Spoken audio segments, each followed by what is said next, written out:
Fundamental quantity म्हणजे काय ते पाहायचं आहे. फंडामेंटल क्वांटिटीची डेफिनेशन आहे the physical quantity which do not depends on any other physical quantity. म्हणजे अशी फिजिकल क्वांटिटी की ती दुसऱ्या फिजिकल क्वांटिटीवर डिपेंड्स नसते, त्याला आपण फंडामेंटल क्वांटिटीज असं म्हणू शकतो. There are 7 types of fundamental quantity. त्यानंतर आपल्याला फंडामेंटल युनिट्स म्हणजे काय ते पाहायचं आहे. The units use to measure fundamental quantity. म्हणजे असं युनिट की जे आपण फंडामेंटल क्वांटिटी मोजण्यासाठी यूज करू शकतो त्याला फंडामेंटल युनिट्स असं म्हणतो. नंतर आपल्याला आता फंडामेंटल क्वांटिटीज पाहायच्या आहेत. कोणकोणत्या आहेत? There are 7 types of fundamental quantity. Length, mass, time, temperature, electric current, luminous intensity आणि अमाऊंट ऑफ अ सबस्टन्स. एवढ्या आपल्याला फंडामेंटल क्वांटिटीज दिलेल्या आहेत. त्यानंतर आपल्याला त्याचं SI युनिट पण माहिती असायला पाहिजे. आता आपल्याला लेंथ मोजण्यासाठी काय वापरायचं SI युनिट? मीटर. नंतर मास मोजण्यासाठी किलोग्रॅम, टाइम मोजण्यासाठी सेकंद, टेम्परेचर मोजण्यासाठी केल्विन. अशा प्रकारे आपल्याला वेगवेगळे SI युनिट्स माहिती असायला पाहिजे. त्याचबरोबर त्यांचे सिम्बॉल पण माहिती असायला पाहिजे. फंडामेंटल क्वांटिटी म्हणजे काय की the physical quantity which do not depends on any other physical quantity. म्हणजे अशी फिजिकल क्वांटिटी की ती दुसऱ्या फिजिकल क्वांटिटीवर डिपेंड्स नसते. नंतर फंडामेंटल युनिट्स म्हणजे जे युनिट्स आपण फंडामेंटल क्वांटिटी करण्यासाठी वापरतो त्याला फंडामेंटल युनिट्स असं म्हणतात.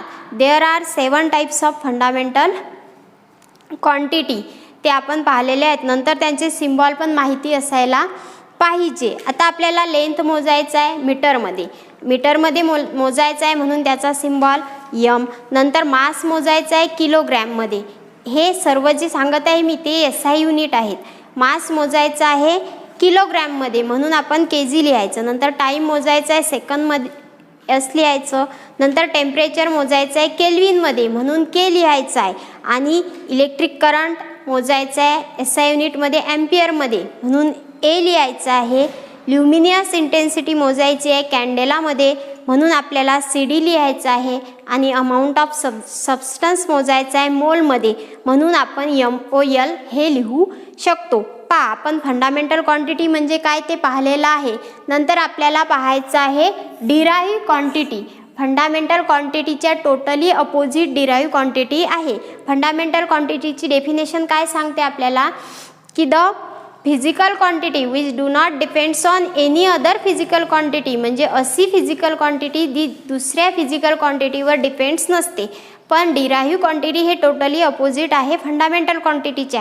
म्हणजे अशी फिजिकल क्वांटिटी जी दुसऱ्या फिजिकल क्वांटिटीवर डिपेंड्स असते त्याला आपण डिराईव्ह क्वांटिटी असं म्हणू शकतो. मग आपल्याला डिराईव्ह क्वांटिटीमध्ये जर का आपल्याला व्हेलॉसिटी काढायची आहे, व्हेलॉसिटी काढायची डेफिनेशन आपल्याला माहिती आहे.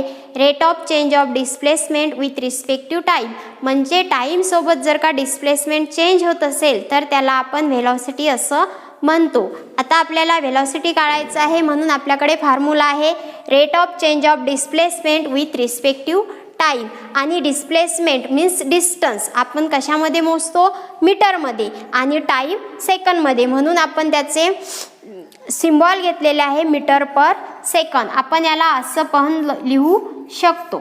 ठीक आहे. हे झाली आपली डिराईव्ह क्वांटिटी. त्यानंतर आपल्याला पाहायचे आहे सप्लिमेंटरी युनिट्स. म्हणजे जे युनिट्स डिराईव्ह क्वांटिटीची डेफिनेशन सप्लिमेंटरी युनिट्समध्ये लागू होते. म्हणजे जसे की जे फिजिकल क्वांटिटी ही दुसऱ्या फिजिकल क्वांटिटीवर डिपेंड्स असते ते डिराईव्ह क्वांटिटीचे आपल्याला युनिट्स सप्लिमेंटरी युनिट्समध्ये आपण घेऊ शकतो. नंतर याच्यामध्ये आपल्याला 2 टाइप्स दिलेले आहेत. एक आहे प्लेन अँगल आणि दुसरा आहे सॉलिड अँगल. प्लेन अँगलमध्ये काय दिलेलं आहे आपल्याला? एक सर्कल दिलेला आहे. सर्कलमध्ये एक सेंटर आहे ओरिजिन आणि या सेंटरपासून या सर्कलला टच करणारी एक लाईन आहे मीन्स R फॉर रेडियस. आता आपल्याला प्लेन अँगल काढायचा आहे. प्लेन अँगल मीन्स थिटा काढायचा आहे. त्याच्यासाठी आपल्याला डेफिनेशन काय आहे प्लेन अँगलची? द रेशो ऑफ द कर, या करचा रेशो काढायचा आहे with respect to its radius. म्हणजे आपल्याला रेशो काढायचा आहे या करचा विथ रिस्पेक्ट टू रेडियस. म्हणजेच आपल्याला d theta equal to ds upon r हे आपण इक्वेशन तयार करू शकतो प्लेन अँगलमध्ये. तसंच आपल्याला सॉलिड अँगल काढायचा आहे. आता सॉलिड अँगल काढत असताना आपल्याला एक कर दिलेला आहे, म्हणजे ॲनॉलॉगियस कर दिलेली आहे. त्याच्यामध्ये आपल्याला d omega equal to surface area of DA, या DAचा सरफेस एरिया घ्यायचा आहे आणि त्याच्यानंतर आपल्याला त्याच्या रेडियसचा स्क्वेअर घ्यायचा आहे. म्हणजे आपण solid angle equal to DA upon R square असं लिहू शकतो. हे झाले आपले सप्लिमेंटरी युनिट्स. त्यानंतर आपल्याला पाहायचं आहे की measurement of the size of a planet किंवा स्टार. जर आपल्याला मेजरमेंट करायचं आहे एखाद्या प्लॅनेटचं किंवा स्टारचं तर ते कशा प्रकारे करतात. त्याच्यासाठी आपण एक छोटीशी डायग्राम पाहू, ज्यामुळे तुम्हाला समजणार आहे की आपल्याला जे मेजरमेंट करायचं आहे अर्थपासून एका प्लॅनेटचं तर ते कशा प्रकारे करतात. एक सिम्प्लिफाय डायग्राम दिलेली आहे तुम्हाला. ही आहे अर्थ, नंतर हे आहे प्लॅनेट आणि ही आहे डायमीटर स्मॉल डी. आता आपल्याला काय करायचं आहे, मेजरमेंट काढायचं आहे. मेजरमेंट साईज काढायची आहे प्लॅनेटची किंवा एखाद्या स्टारची. कुठून तर अर्थपासून. आपल्याला हा अँगल दिलेला आहे अल्फा, हे डिस्टन्स दिलेलं आहे कॅपिटल डी.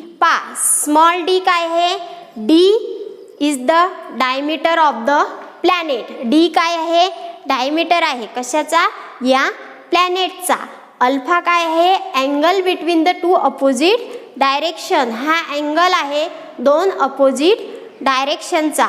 आणि कॅपिटल डी आपल्याला दिलेला आहे.